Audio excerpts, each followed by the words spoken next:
चीन ने धोखा देकर आर्थिक विश्व विजय हासिल कर ली है।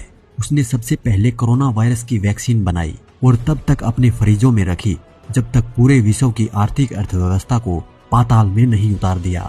चीन पूरी दुनिया के इन्वेस्टर का हब बन गया था। चीन ने पहले वुहान शहर में इस वायरस को छोड़ा और जबरदस्त मौतों के कारण भागते इन्वेस्टर्स के शेयरों को कौड़ी के भाव खरीद लिए और विदेशी निवेशक और उद्यमी अपनी पूंजी छोड़कर भाग गए। चीन ने अपने द्वारा पहले से बनाई और छुपा कर रखी गई वैक्सीन को बाहर निकाल लिया और एक दिन में चीन में हो रही मौतों को रोक दिया। इस युद्ध में चीन ने अपने कुछ लोग खोए पर पूरी दुनिया की दौलत लूट ली। आज वहां एक भी मौत नहीं हुई और न ही एक भी मरीज की संख्या बढ़ी। आज ये वायरस पूरी दुनिया में काल की तरह चक्कर लगा रहा है। कमाल ये भी देखिए, उन सभी देशों और शहरों की कमर टूट गई है जहां पर चीनी नागरिक खर्च करते थे। आज पूरा विश्व हर रोज अपनी अर्थव्यवस्था को ध्वस्त होते देख रहा है, पर 17 मार्च से चीन की अर्थव्यवस्था दिन ब दिन मजबूत हो रही है। ये एक आर्थिक युद्ध है जिसमें चीन जीत चुका है और विश्व कुदरत से युद्ध करते करते रोज अपने जान माल को गंवा रहा है। ये भारत के लोगों का इम्यून है कि वो हर संकट में कुशल योद्धा की तरह लड़ता है और जीतता है। हमारे देश के अधिकांश नागरिक इकोनॉमी के आंकड़ों में नहीं फंसते, पत्थर में से पानी निकालने की कुव्वत रखते हैं। हम भारतीय बड़े से बड़े रोग को रोटी के टुकड़े में लपेटकर खाने और पचाने में माहिर हैं। हम कभी कुदरत के विरुद्ध युद्ध नहीं करते बल्कि उसकी पूजा करते हैं। हम भारतीय मंदिरों, मस्जिद, गुरुद्वारों से आवाज दे देकर बुलाते हैं, ईश्वर को रिझाते हैं। अंत में ईश्वर हमारा अनिष्ट कर ही नहीं सकता, पर हर भारतीय को याद रखना चाहिए कि चीन और चीनी इस कुदरत के खलनायक हैं। इनसे हर प्रकार की दूरी बनाए रखें। वुहान से संघाई 839 किलोमीटर है, वुहान से बीजिंग 1152 किलोमीटर, वुहान से मिलान 15,000 किलोमीटर, वुहान से न्यूयॉर्क 15,000 किलोमीटर। पास के बीजिंग संघाई में कोरोना का कोई प्रभाव नहीं, लेकिन इटली, ईरान, यूरोप देशों में लोग मर रहे हैं। पूरे विश्व की अर्थव्यवस्था बर्बाद हो रही है। चीन के सभी व्यापारिक क्षेत्र सुरक्षित हैं। कुछ तो गड़बड़ है। अमेरिका ऐसे ही नहीं चीन को दोष दे रहा। चीन पर उठने वाले 10 सबसे बड़े सवाल और सवाल नंबर 6, 7, 8, 9 ध्यान से सुने। जहां पूरी दुनिया इससे प्रभावित हो रही है, वहीं चीन में वुहान के अलावा ये क्यों कहीं नहीं फैल रहा? चीन की राजधानी आखिर इससे अछूती कैसे रह गई? सवाल नंबर 2, प्रारंभिक अवस्था में चीन ने पूरी दुनिया से इस वायरस के बारे में क्यों छुपाया? सवाल नंबर 3, कोरोना के प्रारंभिक सैंपल को नष्ट क्यों किया गया? सवाल नंबर 4, इसे सामने लाने वाले डॉक्टर और पत्रकार को खामोश क्यों किया? पत्रकार तो गायब ही कर दिया गया। सवाल नंबर 5, दुनिया के अन्य देशों ने जब सूचना साझा करने को कहा तो उसने सूचना साझा क्यों नहीं किया? मना क्यों किया? सवाल नंबर 6, कोरोना मानव से मानव में फैलता है, इसे छुपाने के लिए WHO के कम्युनिटी निदेशक का उपयोग क्यों किया गया? WHO के निदेशक जनवरी में बीजिंग यानी चीन में क्या कर रहे थे? प्लानिंग फिक्स कर रहे थे क्या? सवाल नंबर 7, किसी भी अंतर्राष्ट्रीय उड़ान के लिए कोई गाइडलाइन जारी करने की जरूरत नहीं है क्योंकि ये मानव से मानव में नहीं फैलता। ऐसा ट्वीट 11 जनवरी तक WHO करता रहा। क्यों? आज साबित हो गया कि कोरोना मानव से मानव में फैलता है, तो फिर WHO ने झूठ क्यों बोला? सवाल नंबर 8, वुहान के एक साथ 50 लाख लोगों को बिना मेडिकल जांच किए दुनिया के अलग अलग हिस्सों में क्यों भेजा गया? सवाल नंबर 9, इटली में 6 फरवरी तक मामूली केस था, एकाएक चीनी, हम चीनी हैं, वायरस नहीं, हमें गले लगाइए प्ले कार्ड के साथ दुनिया के पर्यटन स्थल सिटी ऑफ लव के नाम से मशहूर इटली के लोगों को गले लगाने क्यों पहुंचे?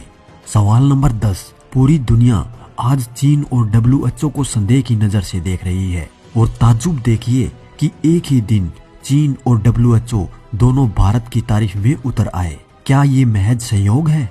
सवाल नंबर 11, और इसके अगले ही दिन भारत में चीन के राजदूत ट्वीट कर उम्मीद करते हैं कि भारत इंटरनेशनल कम्युनिटी में उसकी पैरवी करे। आखिर क्यों? नेहरू की एक गलती का खामियाजा हम भुगत चुके हैं। ये मोदी सरकार है और उम्मीद है वो कम से कम ये गलती दोबारा नहीं दोहराएगी। सवाल नंबर 12, सार्क से लेकर G20 तक की बैठक PM मोदी के कहने पर हो रही है। संकट के समय में भारत वर्ल्ड लीडर के रूप में उभरा है। Italy, Germany, Spain, France, Britain, America तक जब कोरोना से निपटने में असफलता हो रही है तो PM मोदी की पहल पर भारत इससे कहीं बेहतर तरीके से डील कर रहा है। चीन इसी का फायदा उठाकर ये चाहता है कि भारत इंटरनेशनल कम्युनिटी में उसके अछूतपन को दूर करे, लेकिन अब ये नहीं होगा। चीन संदेह के घेर में है और रहेगा। चीन का पूरी दुनिया पर हावी होने का तरीका भी जान लीजिए। सबसे पहले एक वायरस और उसकी दवा बनाई, फिर वायरस फैलाया, अपनी क्षमता का प्रदर्शन करते हुए रातों रात अस्पतालों का निर्माण कर लिया। आखिरकार वे पहले से ही तैयार थे। परियोजनाओं के साथ साथ उपकरण का आदेश देना, श्रम, पानी और सीवरेज नेटवर्क को किराए पर लेना, पूर्व निर्मित निर्माण सामग्री और एक प्रभावशाली मात्रा में स्टॉक, ये सब उस रणनीति का हिस्सा थे।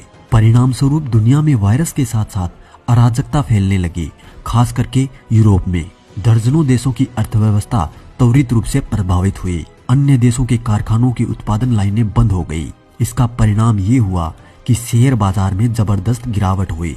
चीन ने अपने देश में महामारी को जल्दी से नियंत्रित कर लिया। रातों रात वुहान से कोरोना के नए मरीज मिलना बंद ही हो गए। ये कैसे संभव है, जबकि इटली जैसा देश इस स्थिति को नहीं संभाल पा रहा, क्योंकि चीन पहले से ही तैयार था। परिणाम स्वरूप उन वस्तुओं की कीमत कम हो गई जिनसे वो बड़े पैमाने पर तेल आदि खरीदता है। फिर चीन तुरंत ही उत्पादन करने के लिए वापस जुट गया, जबकि दुनिया एक ठहराव पर है। जहां एक और दुनिया में हाहाकार मचा हुआ है, वहीं चीन ने अपनी फैक्ट्रियों में काम करना शुरू कर दिया। चीन उन चीजों को खरीदने लगा जिनकी कीमत में भारी गिरावट हो गई थी और उनको बेचने लगा जिनकी कीमत में जबरदस्त इजाफा हुआ। अब यदि विश्वास ना हो रहा हो तो 1999 में चीनी उपनिवेशों कियाओ लियांग और वोंग जियांगसुई के द्वारा लिखी गई पुस्तक अप्रतिबंधित युद्ध, अमेरिका को नष्ट करने के लिए चीन का मास्टर प्लान को जरूर पढ़ ले। ये सब तथ्य वहाँ मौजूद हैं। अब इस बारे में भी जरा ध्यान से सोचिए, कैसे रूस और उत्तर कोरिया कोविड-19 यानी कोरोना से पूरी तरह मुक्त हैं, क्योंकि वे चीन के कट्टर सहयोगी हैं। इन दो देशों में एक भी मामले की सूचना नहीं मिली, क्योंकि दूसरी ओर दक्षिण Korea, United kingdom, Italy, Spain और एशिया गंभीर रूप से प्रभावित है, क्योंकि ये सब चीन के विरुद्ध हैं। एक सबसे बड़ा सवाल ये उठता है कि वुहान अचानक घातक वायरस से कैसे मुक्त हो गया। अगर कोई चीन से ये सवाल पूछे कि कैसे हुआ वुहान अचानक घातक वायरस से मुक्त, तो चीन ये कहेगा कि उनके प्रारंभिक उपाय बहुत कठोर थे और वुहान को अन्य क्षेत्रों में फैलाने के लिए बंद यानी लॉकडाउन कर दिया गया था। परंतु ये जवाब बड़ा ही मजाकिया है। ऐसा होता तो बाकी के देशों में भी ये इतना नहीं फैलता और एक शहर तक ही सीमित रहता।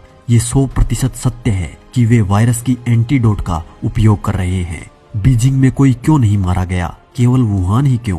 दिलचस्प विचार है ये। खैर, वुहान अब व्यापार के लिए खुल गया है। अमेरिका और उपयुक्त सभी देश आर्थिक रूप से तबाह हैं। जल्दी ही अमेरिकी अर्थव्यवस्था चीन की योजना के अनुसार ढह जाएगी। चीन जानता है कि वो अमेरिका को सैन्य रूप से नहीं हरा सकता, क्योंकि वर्तमान में इस हिसाब से अमेरिका विश्व में सबसे बड़ा ताकतवर देश है। तो ये है चीन का विषय विजय फार्मूला। वायरस का उपयोग करें दूसरे देश की अर्थव्यवस्था और रक्षा क्षमताओं को पंगु बनाने के लिए। निश्चित ही नैन्सी पेलोसी को इसमें एक सहायक बनाया गया था। कारण था ट्रंप को टक्कर देने के लिए। राष्ट्रपति ट्रंप हमेशा ये बताते रहे हैं कि कैसे ग्रेट अमेरिकन अर्थव्यवस्था सभी मोर्चे में सुधार कर रही है। अमेरिका ग्रेट अगेन बनाने की उनकी दृष्टि को नष्ट करने का एकमात्र तरीका आर्थिक तबाही था।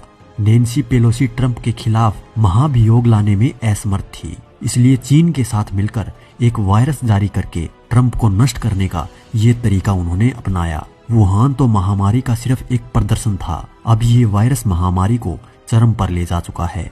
चीन के राष्ट्रपति शी जिनपिंग उन प्रभावित क्षेत्रों का दौरा करने के लिए बस एक साधारण R1 फेस मास्क पहनकर पहुंचे थे।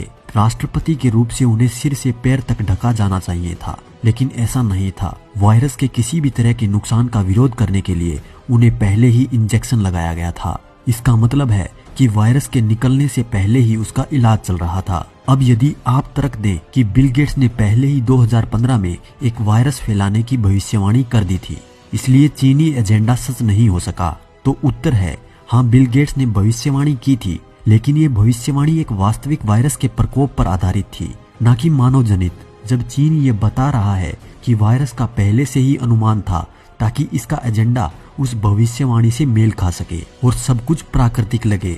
अभी भी यदि वो प्रमाणिक तथ्य आपको बनावटी लगता है, तो आगे खुद देखिएगा चीन का अगला कदम गिरती हुई आर्थिक अर्थव्यवस्था के कगार का सामना करने वाले देशों से अब स्टॉक खरीदकर विश्व आर्थिक व्यवस्था को अपने नियंत्रण में करना।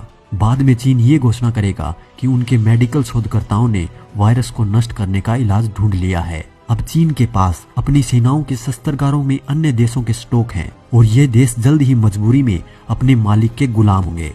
एक बात और, जिस चीनी डॉक्टर ने इस वायरस का खुलासा किया था वो भी चीनी अधिकारियों द्वारा हमेशा के लिए खामोश करवा दिया गया। सोचिए, अगर वीडियो में कहीं बात समझ नहीं आई तो एक बार फिर से ध्यान से सुने। और दोस्तों, जिसको वीडियो में कहीं बातें सही लगी तो इस वीडियो को लाइक करने के साथ साथ चैनल को सब्सक्राइब जरूर करें, ताकि हम आगे जब भी वीडियो डालें तो आपको नोटिफिकेशन मिल सके। तो दोस्तों, इस वीडियो में इतना ही। मैं मिलूंगा आपसे अगले वीडियो में। तब तक आप घर ही रहें, सुरक्षित रहें, अपना और अपने बच्चों का ध्यान रखें। अपना कीमती समय हमें देने के लिए धन्यवाद।